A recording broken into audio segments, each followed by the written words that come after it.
จุดนี้แหละที่ข้าพเจ้าเคยได้ว่าพระพุทธเจ้าเพิ่นมานั่งสันเขาในจุดนี้เนาะก็เลยได้เป็นที่มาของคำว่าโพนสัน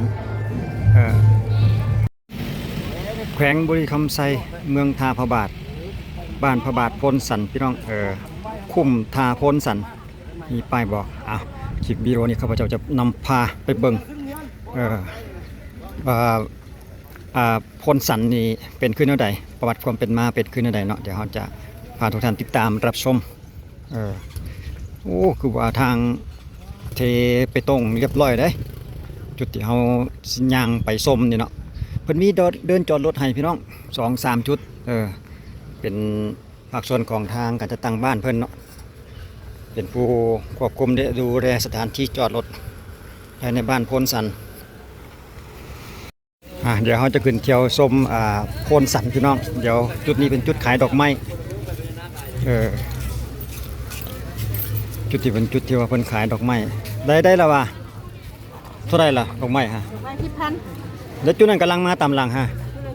จุดอันแม่สมพรน่ะเดียวสมบ่โอ้คนก็คือว่าบ่น้อยเด้พี่น้องเอ้ยจุดนี้ขึ้นอยู่กับบ้านโพนสันพี่น้องเมืองทาพระบาทนะแม่นละเมืองทาพระบาทจะเขตแดนอยู่ริมกับแม่น้ำโขงเดี๋ยวเขาจังพาไปเบิ่งน้ำโขงอีกทีหนึ่งจะตรงข้ามอยู่กับพลพิสัยเนาะอำเภอพลพิสัยจังหวัดหนองคาย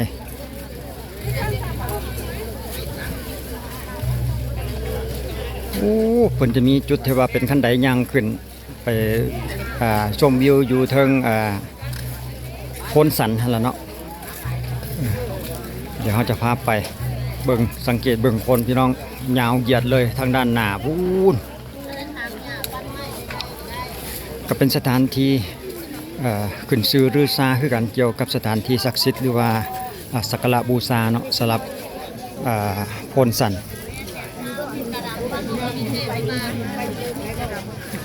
ดอกไม้ก็บ่แพงดอกพี่น้องช่อหนึ่งก็10,000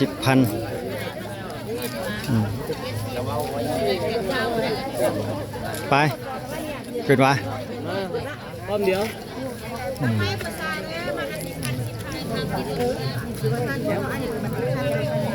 10,000ดอกไม้งามๆพี่น้องขึ้นไปเพื่อสักการะบูชาแล้วก็อธิษฐานขอพรอยู่เทิงพูนแหละจะเป็นจังใดแล้วเขาจะพาไปเบิ่งข้าพเจ้าเองก็ยังบ่เคยได้มาได้พี่น้องเลยโอ้มันจะมีขัวข้ามสำหรับจุดนี้มีขัวไต่เป็นห้วยน้อยหนึ่งห้วยน้ำห้วยจะไหลลงไปสู่แม่น้ำโขงสำหรับจุดนี้เนาะขัวสะพานเทคอนกรีตเนาะขัวสิมังโอ้จากแห้งเนาะน้ำในช่วงเดือนหนึ่งพี่น้องช่วงเดือนหนึ่งเดือนมังกรปี2026ไหลลงสู่แม่น้ำโขงทางด้านหน้าสลับห้วยของเพิ่นโอ้ยเพิ่นอยากเฮ็ดเป็นสีเดียวกันอยากบ่ชัดเจนปานใดวัดนาคานิมิตรโพนสัน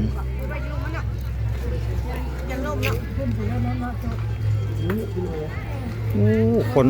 ไปคนมาพี่น้องสลับกับเปลี่ยนกันมีทั้งทีมบริการถ่ายรูปถ่ายรูปถ่ายห้อยไว้หากว่าท่านใดสนใจอยากถ่ายรูปเป็นอัดแข่งเป็นแผ่นสีกามีช่างภาพคอยบริการทีมงานช่างภาพ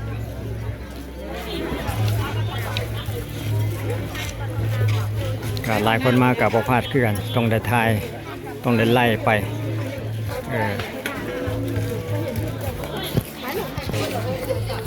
โอ้หลายวัยเพราะว่าแต่รุ่นใดก็มีพี่น้องเด็กน้อยหนุ่มสาวอาวุโสผู้เฒ่าผู้แก่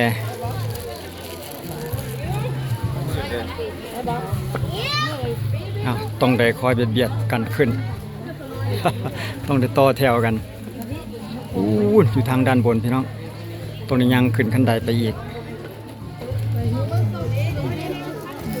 เพิ่นให้ถอดเกือบสันติต้องได้ถอดเกือบเป็นบ่โอ้เพิ่นให้ถอดเกือบอย่าสิลงเกือบกันเด้อพี่น้องเอ้ย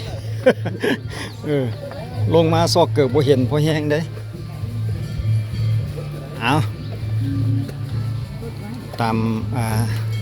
ประเพณีราวเฮาเนาะต้องขึ้นสักการะบูชาต้องถอดเกิบถอดหมวกถอดเกิบโอ้สวยงามสวยงามเดี๋ยวเจ้านายเขาจะเข้าไปเบิ่งภายในอีกทีนึงพี่น้องเบิ่งคันใดก่อนโอ้น้องย่างขึ้นมาโอ้เมื่อยพอสมควรได้พี่น้องเลยรู้สึกว่าจะหลายคันอยู่มึกเก่าก็บ่ได้นับจักจะคันบุแหละโอ้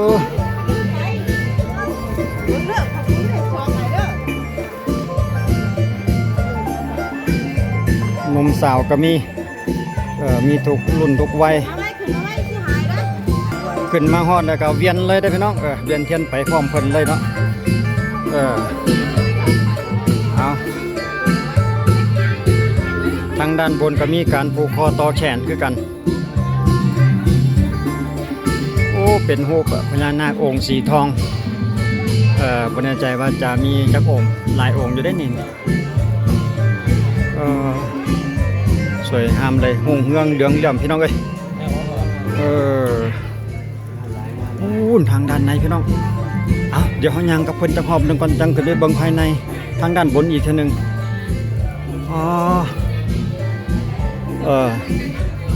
เป็นโพนสันจุดนี้เฮาเคยถามผู้เฒ่าเพิ่นเล่าสู่ฟังว่าครูบาเพิ่นออกจากวัดพระธาตุโพนเนาะที่ว่าห้อยพระบาทนั่นน่ะแล้วเพิ่นก็มาจังจุดนี้แล้วก็มาสันเข้าเพิ่นมาสันอยู่กับโพนนี่เนาะเพิ่นก็เลยเอิ้นว่าโพนสันหลังจากเพิ่นสันเขาแล้วเพิ่นก็ย่างข้ามแม่น้ำโขงไปว่าฟังพลพิสัย บ่แน่ใจว่าถึกหรือบ่แต่ว่าข้าพเจ้าก็เล่าตามที่ว่าผู้เฒ่าเพิ่นบอกมาประมาณนั้นเนาะที่มาของคำว่าโพนสันครูบาเพิ่นมาสันเข้าอยู่ทางโพนนี่แล้วก็จังข้ามแม่น้ำโขงไปเมื่อก่อนน้ำโขงสิน้อยพุ่นน่ะเพิ่นสันแล้วเพิ่นย่างข้ามเลยได้ว่าซั่นเด้สำหรับแม่น้ำโขงในเมื่อก่อนนี่เนาะโอ้เพิ่นยังสร้างองค์พญานาคอีกยังบ่ทันได้สำเร็จเด้ยังสร้างอยู่เดี๋ยวย่างอีกจักรอบนึงมึงก่อนแล้วก็จังเข้าไปเบิ่งภายในอีกเทื่อนึง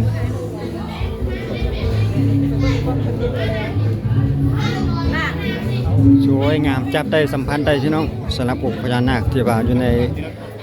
รอบสิมนี่เนาะ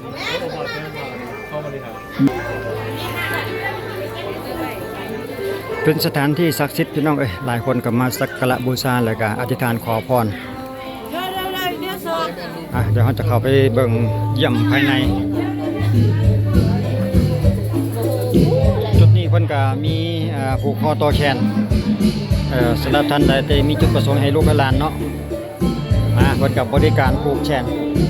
ผูกคอต่อแขนให้อยู่ดีมีแห้งปีใหม่ให้ค้าให้ขายให้มีความเจริญรุ่งเรืองประสบผลสำเร็จในทุกสิ่งทุกด้านอะไรวะเนาะเดี๋ยวโอ้ดูตัวนี้เราจะขอเบียดเพิ่นก่อนพี่น้อง ว่ามีอันใดแด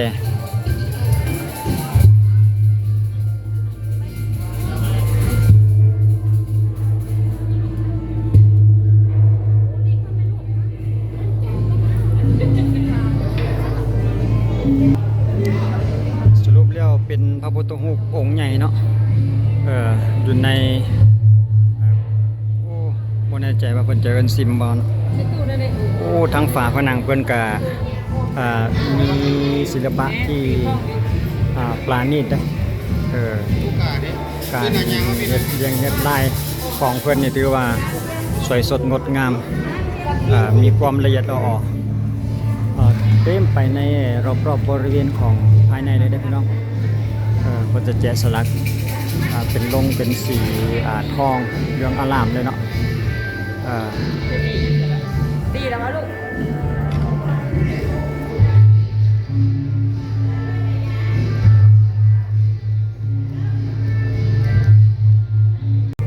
คนกาทิ้งรอยไว้แล้วก็ชาวพุทธศาสนิกชนเฮาก็จังได้ก่อสร้างเป็นที่ ผูกมัดจิตใจชาวพุทธของเขาเนาะเป็นบอนที่พระพุทธเจ้านั่งสันเข่า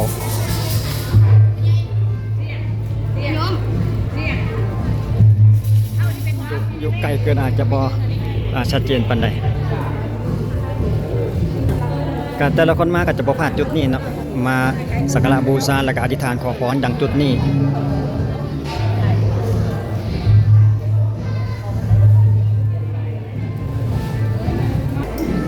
ต้องได้ใจเย็นๆนิดนึงพี่น้องเพราะว่าอยากเบียดเสียดกันนิดนึงเพราะว่าห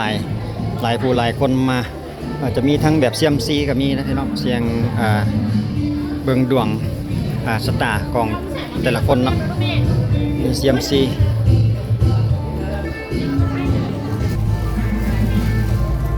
อันนี้เป็นส่วนทางด้านหลังของพระพุทธเจ้าเนาะพระพุทธรูปเป็นทางด้านหลังของพระพุทธรูปเนาะ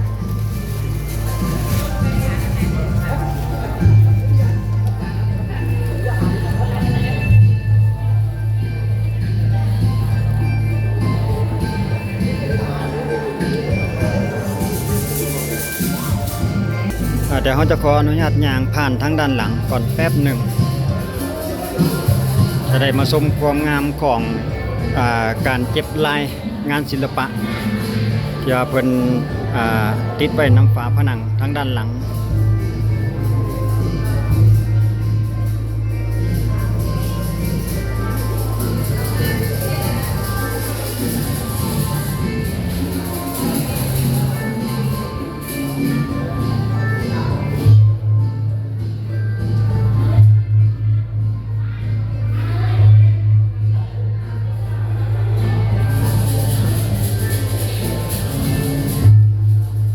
ก็บ่ได้มีคำบรรยายใดๆพี่น้องเอ้ยข้าพเจ้าก็ได้บ่ได้ศึกษามาหลายเนาะก็ได้ฮู้ซ้ำที่เล่าไปหั่นแหละ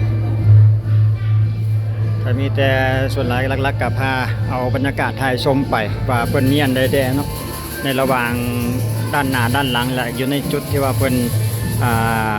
นั่งสันเข่านี่เองเนาะคือจุดนี้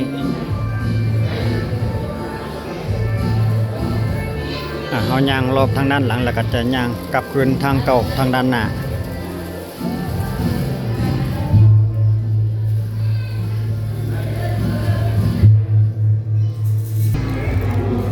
สำหรับทีมเฮางานกลับมาจากทางงอนกับบ่น้อยได้พาลูกพาหลานมาอธิษฐานขอพรในจุดนี้คือกัน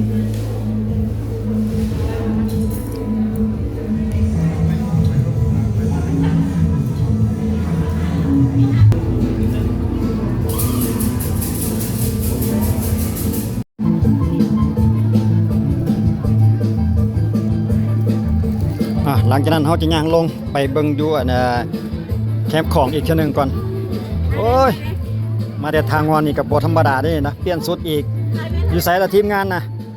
ทีมงานอยู่ใส่กำลังมาจุดทางขั้นใดย่างขึ้นในเพิ่นก็เป็นรูปพญานาค2 องค์เลยพี่น้อง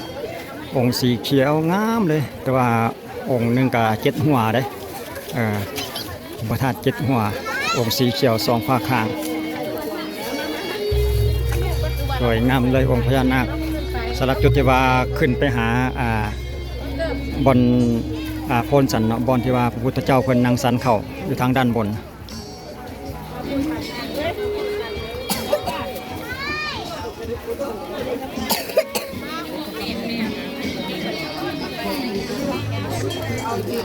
คนก็ยังหลังไหลมาอยู่บ่ขาดสายพี่น้องเอ้ย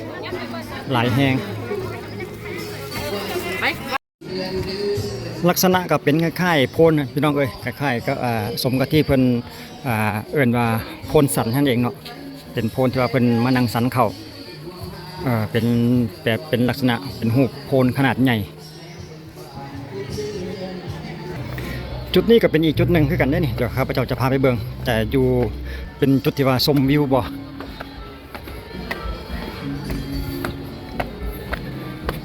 ว้าบนใดก็ได้ปวดเมื่อยขาตอนย่างลงจอยกันกับทางด้านบนที่เขาลงมาเมื่อกี้ฮั่นเนาะจุดนี้ก็เป็นอีกจุดหนึ่งสามารถลงได้ขึ้นลงได้หลายทางกระจอยแล้วก็ได้ที่เขาย่างขึ้นมาเมื่อกี้นี่คือจุดนี้จะแล้วทางนี้จะเป็นด้านหน้าหรือด้านข้าง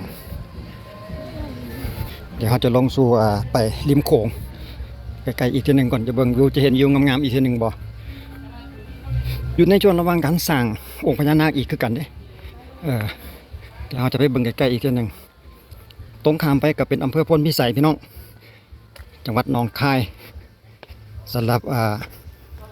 วัดพลสันนี่เนาะพอแต่หางลงมาแล้วก็อยู่ประมาณนี้เลย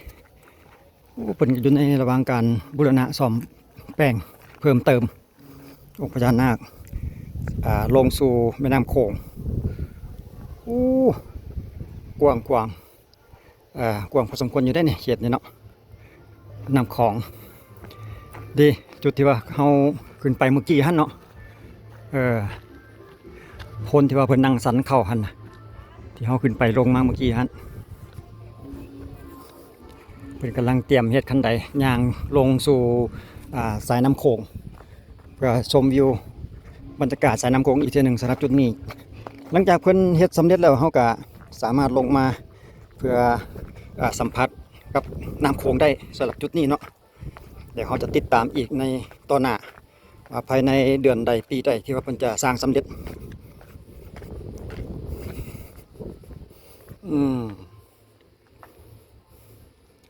ช่วงเดือนหนึ่งนี่ก็น้ำน้อยพี่น้องน้ำบ่หลายน้ำโขงกันน้อยๆอยู่ในช่วงระหว่างเดือนหนึ่งพี่น้องเดือนมังกรหรือว่าเดือนมกราคมปี2026คลิปวิดีโอนี้นำพาทุกท่านมาเที่ยวชมวัดเปลี่ยนบรรยากาศไปนำหลังจากที่ไปนำให้นำนานำถนนหนทาง มาเอาวัดเขาว่าไปได้เป็นบางช่วงบางโอกาสตามฤดูกาลที่แน่ๆเรามีแต่ภายในเนาะชาวต่างชาติหรือต่างประเทศบ่เห็นมีจักหน่อยเลยที่แน่ๆเรามีแต่ลาวเฮาพี่น้องทีมงานมาจากทางงอนแต่มาสักการะบูชาคือกันเนาะทีมงานไทยเฮาล้วนแล้วก็มีแต่คนลาวเฮาพี่น้องศาสนาพุทธคือกันนี่คณะอนิทานห้องในบ้านทางงอนนำพาลูกบ้านมาคือกันคนยังลังไหลหลายอยู่พี่น้องผู้ไปก็มาผู้มีก็มาผู้มาก็มีผู้เมื่อก็มีเอาทีมงานทางงอนนี่นะยกโปทะเลนี่นะคุณน่ะคนยังเต็มอยู่พี่น้องเลยส่วนหลายคนลาวเฮาทางนั้นสรุปสุดท้ายอยู่กับการลงมานี่พี่น้องเมื่อบาทนี้นะเอาวิวมาให้ทุกท่านได้รับชมภายในวัดอีกทีหนึ่งก็ผมก็ขอบใจที่การติดตามได้รับชมเอาไว้เจอกันในคลิปต่อไปขอบใจอีกทีหนึ่งดีมีแห้งสำหรับทุกท่านที่เข้ามารับชมวิดีโอนี้เนาะปรารถนาสิ่งใดก็ขอให้สมมาตรปรารถนาทุกประการสำหรับคลิปนี้คลิปวิดีโอนี้ก็ขอบใจสบายดี